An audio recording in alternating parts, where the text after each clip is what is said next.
Lead Time is a podcast of the Unite Leadership Collective, hosted by Tim Allman and Jack Caliberg. Lead Time taps into biblical wisdom for practical solutions to today's burning issues.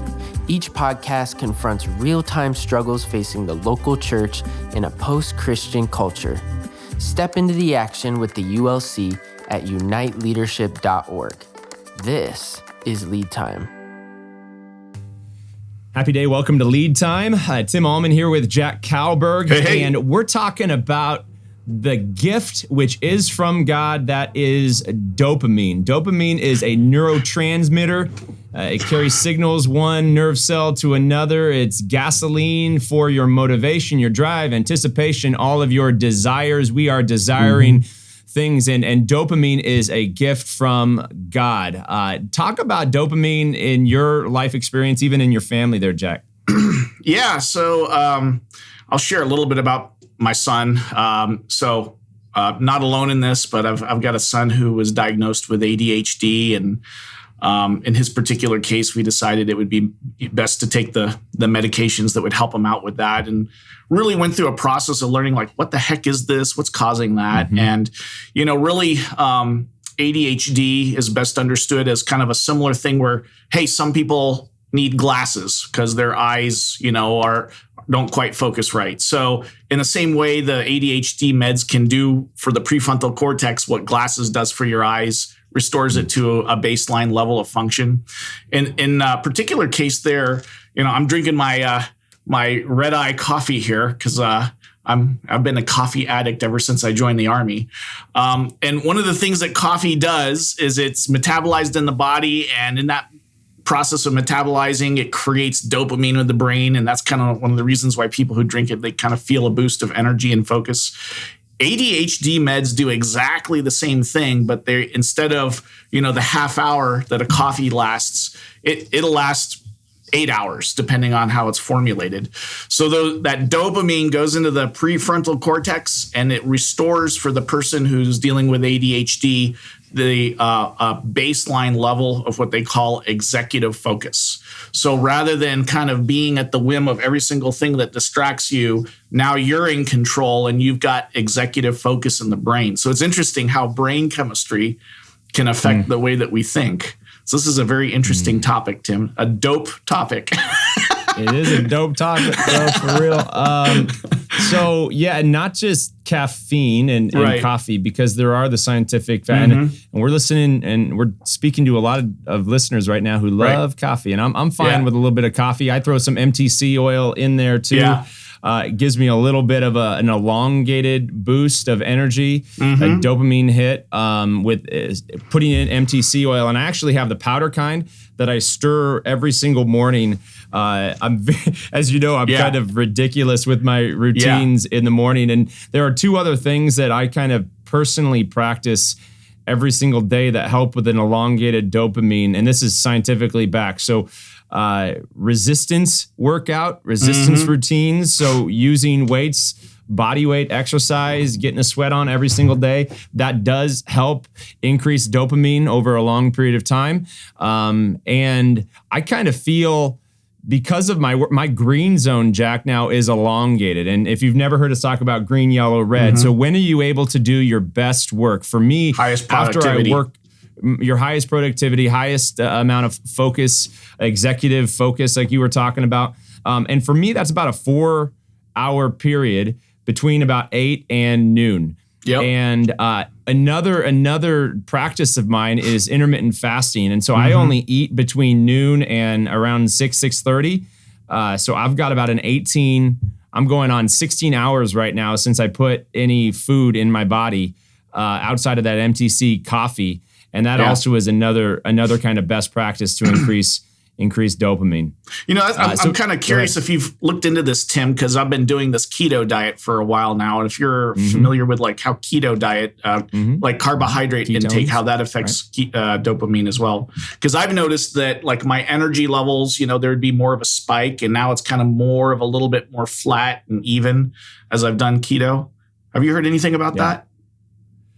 Yeah, keto, and I'm a fan of keto, and because you do a lot of protein, right? Yeah, protein and healthy fats. Yeah. I think any fiber, kind of diet, but trying to keep off of any carbs. Yeah, in my diet, I'm trying to stay under 25 carbs a day, and that's been helpful for me to lose weight. Yeah, and the more we can listen to our bodies and say, "Wow, I ate this, and I got a short-term high, but the long-term high." So anything that's heavy sugar, anything that's heavy carb, which really at the end of the day gets turned into sugar in the body, more protein. More healthy fats. I went through a metabolic reset about, 4 years ago now. I had a coach. We talk about coaching a lot. Her name is Kara Sorensen. And if anybody wants to reach out to me at tallman@cglchurch.org, I'd certainly give you Kara's contact.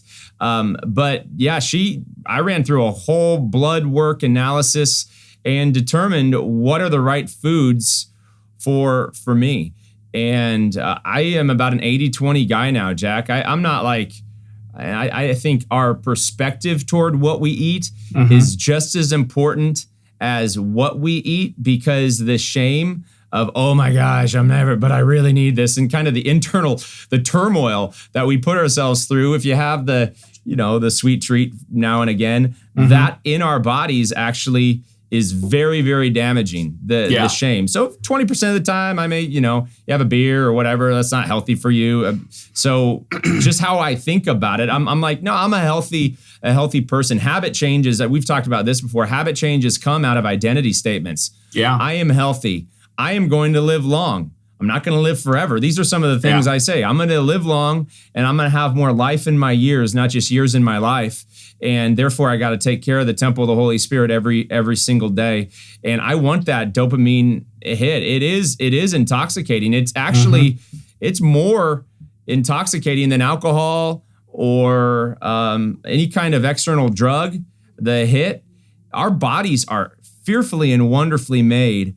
And that neurological reward center in our brain, dopamine being one of the neurotransmitters, man, it's crazy. It's gasoline. It's a drive. It is. Anything else? So you talked about exercise too, the impact of exercise on dopamine, and I've experienced that. I used to.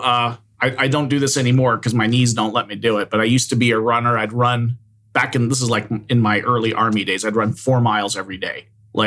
So, I'm hitting probably 16 to 20 miles a week. I can't do that anymore. My body just doesn't sustain it. But back when I could do it, boy, I felt amazing after those 4 miles. Just like this sense of invincibility and energy and just like completely awake and talk a little bit about that. You said, though, strength training.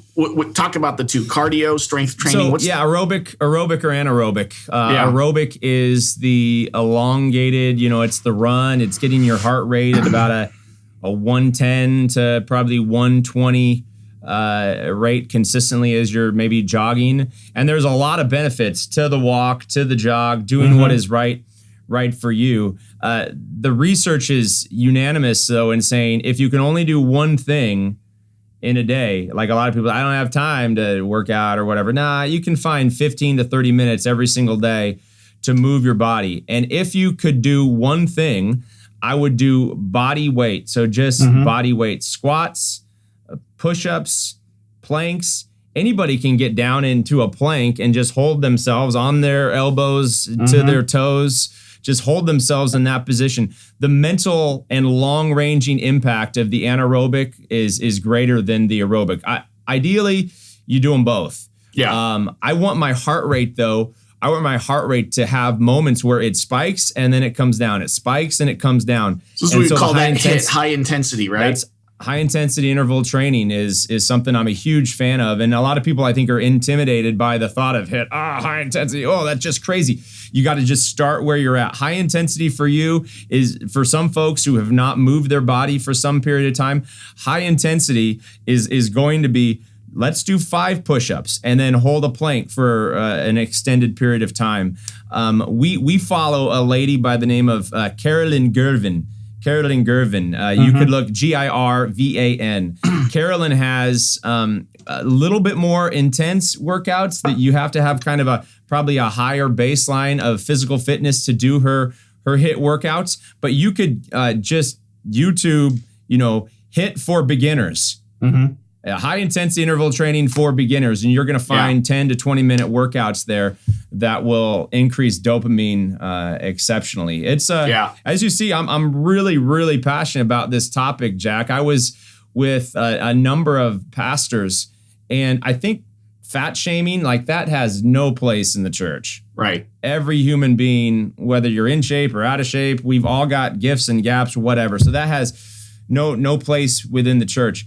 I was with a group of pastors though recently, and you kind of look around at the group, and it's kind of like, we could get better. We could be more. We could be, not just physically fit, but I really believe that some of our struggles within the Lutheran Church Missouri Synod could be because not as many of our leaders are getting the elongated dopamine hit that comes from eating well and moving our bodies. Any thoughts there? No, I was just kind of thinking as you were talking about like mind, body, spirit, holistic health, right? How does our spirit affect how we steward our bodies? And I think sometimes, and I don't want to get down to the road of fat shaming as well, because I've got extra pounds on me, but sometimes there's something mentally and spiritually that's going on that now we see the symptom of it in the body. And I think sometimes vice versa too, because of mistreatment of the body can kind of damage our mind and our spirit as well. So I think we have to think about stewarding ourselves, right? Stewardship of our health. Are we spending time in the Word? Are we in healthy relationships with people? Are we stewarding our body properly? These are all sort of God-given responsibilities that have been given to us. And Luther said this, why is it important to take care of yourself? So you can take care of others, right? So if you care, and this is for the ministry leader, you've got a job to care for people. Take care of yourself to care for other people, right? The healthier you are, the better your job you're going to do in your care of other people. Yeah, self-care is not selfish. Right. It's it really, with the right heart, a heart of service and sacrifice and care for others, it's one of the most selfless things you can possibly do, because it's going to give you that intense focus. If you're struggling with listening to people deeply, hearing their hearts and mirroring back the law appropriately, and then the gospel for folks, moving our bodies and getting that elongated dopamine hit is very, very important for motivation. I've thought, a lot of the data around leaders looking to tap out, becoming overwhelmed right now, one of the reasons is low dopamine, because dopamine is connected with motivation. Yeah. Like if there's vision for your life, if there's passion for the future, if you can see a hope-filled future rather than a super dark future, if you're living in that kind of dark and depressed state, take on some of these simple habits and give dopamine a try, because it triggers the release of other neurotransmitters like adrenaline, serotonin, which is the happy chemical in our brains, and then oxytocin, which is the love molecule. We've talked about Hesed. We need to be more connected. Yeah. Hesed, we connected to a deep community. Yeah. So we're talking about like all these things working together: your diet, your exercise, your healthy relationships with people, the condition of your spirit. And I want to kind of maybe give a mental tip as well. This is something I learned out of the Army Resiliency Program is, as you said, how are you talking to yourself, right? When you talk to yourself, are you kicking yourself in the butt all the time and just thinking about everything that's negative? Or are you realistically looking at what is both positive and negative in life? Are you intentionally being thankful for all the things that God has given you? In the Army, we called that hunt the good stuff. They said a really great practice for people is to think about 3 things every single day that you're thankful for. Like really reflect on those things, to understand that there's a lot of reasons to be optimistic about the situation that you're in, that it's not always just the trials that you're dealing with, right? And it gives you a much more balanced sort of mental picture of the world. And with that more balanced mental picture, now you're more equipped to think first of all, it improves the dopamine function that we're talking about, but then it also equips you to think more proactively about how you're stewarding everything. Thoughts on that, Tim? Yeah, gratitude increases dopamine.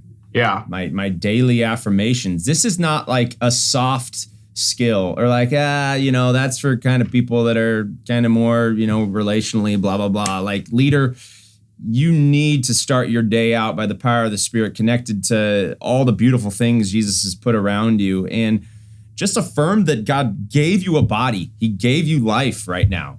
Mm-hmm. And I get to be alive in one of the wildest times in global history up to this moment. Mm-hmm. This isn't a woe is me. This is a let's go, me and us. Like, I need to show up so that Jesus can show off every single day. I think Amen. Christian leaders, Jack, should be the most dopamine-filled humans on the planet.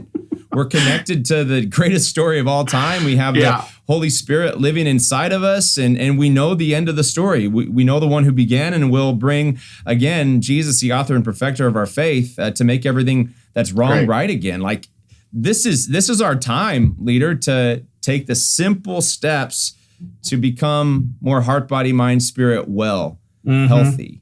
Mm-hmm. Yeah. Absolutely. We should be known. And we were known, actually, as pastors and church leaders, Jack. This is a couple generations ago, for being some of the healthiest people in society. Mm-hmm.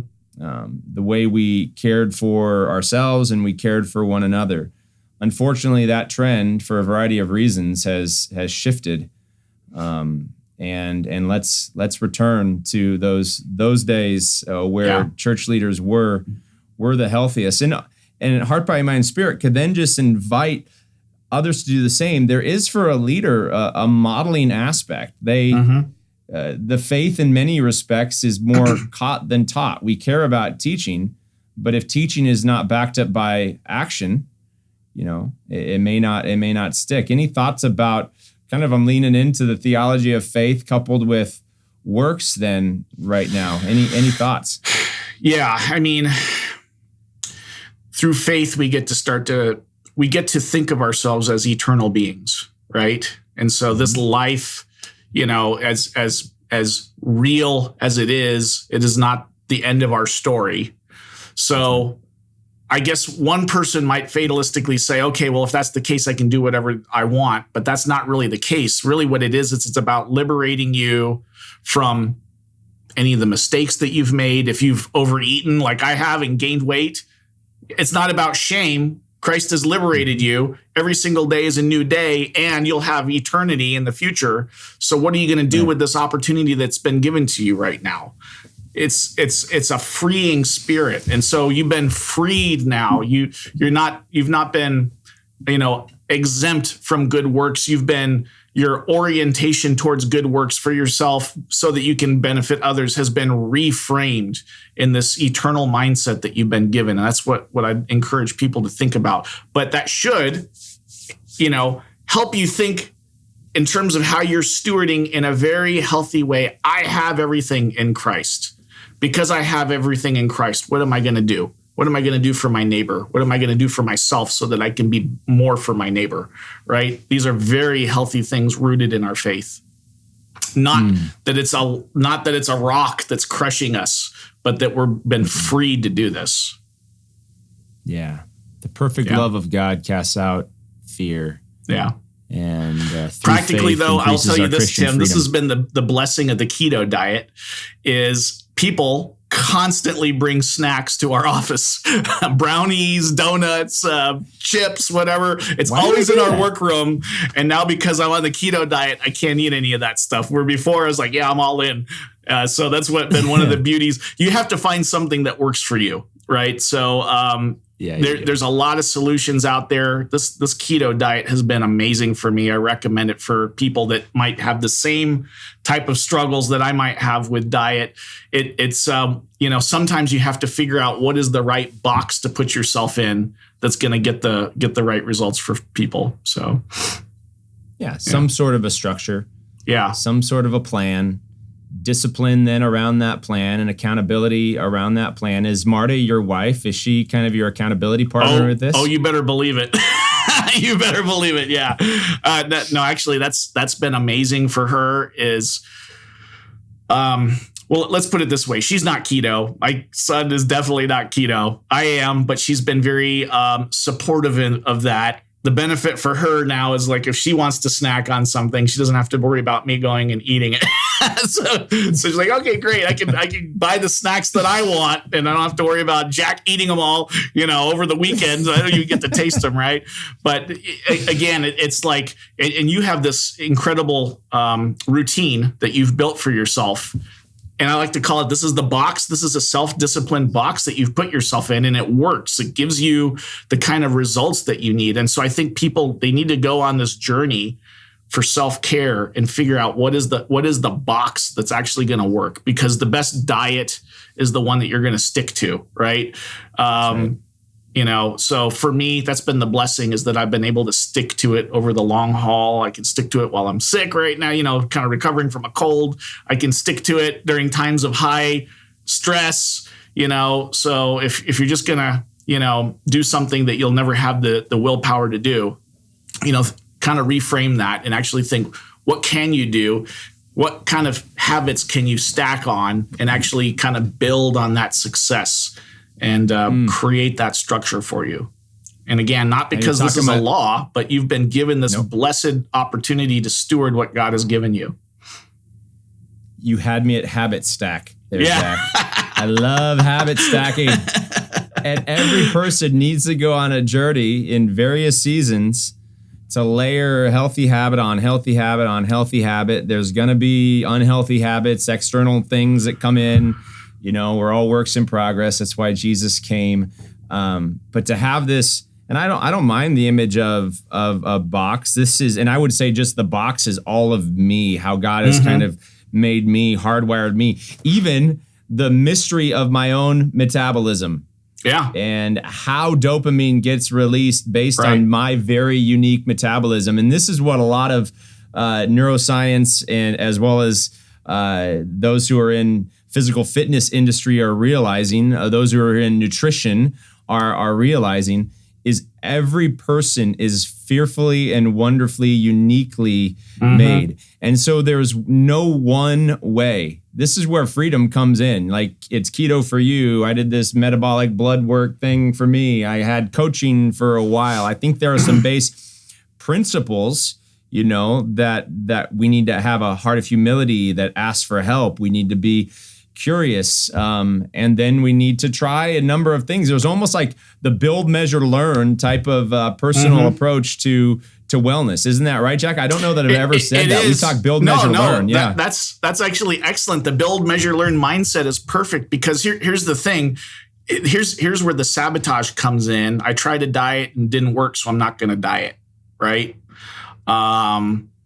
So rather saying, okay, I tried to diet, this particular way of it was not the right way, but there's still hundreds of experiments that I get to run to figure out the thing, the box, the structure, the system that's going to work for me, that works for my particular psychology and my metabolism and all of those kinds of things. And I think that's the beauty of it, is that there's so many opportunities to explore there. And even the system that you've gone on with the blood work, it kind of implies, well, what is good for you is not necessarily what would be good for me if I had that same blood work done, right? Exactly. Yeah. So diet even has a bad connotation. I think a lot of people have heard the word diet, and diet equals failure. Yeah. And so maybe a new way to shift it, you could get diet out of your vocabulary. Just say, I am worthy of putting the best food possible that God created in my body. Nutrition. And whatever the nutritional system is that you need to implement to help you do that, then that's it.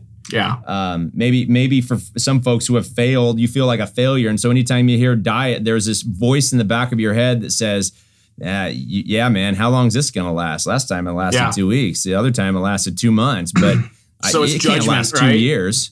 Yeah. Crazy judgment, self-judgment. So anyway, go on this journey of self-care and to increase the motivation, the drive that comes through elongated, and this is way more than just the caffeine, elongated dopamine hit throughout the day. Understand when you're at your best, and then lead from that point of your green zone to do really, really focused, intentional work that only you, leader, can do. I think dopamine over a long period of times, it helps us say no to good so we can say yes to great, Jack, right? The good things, the great things that God has put before us. And here's my one kind of closing question.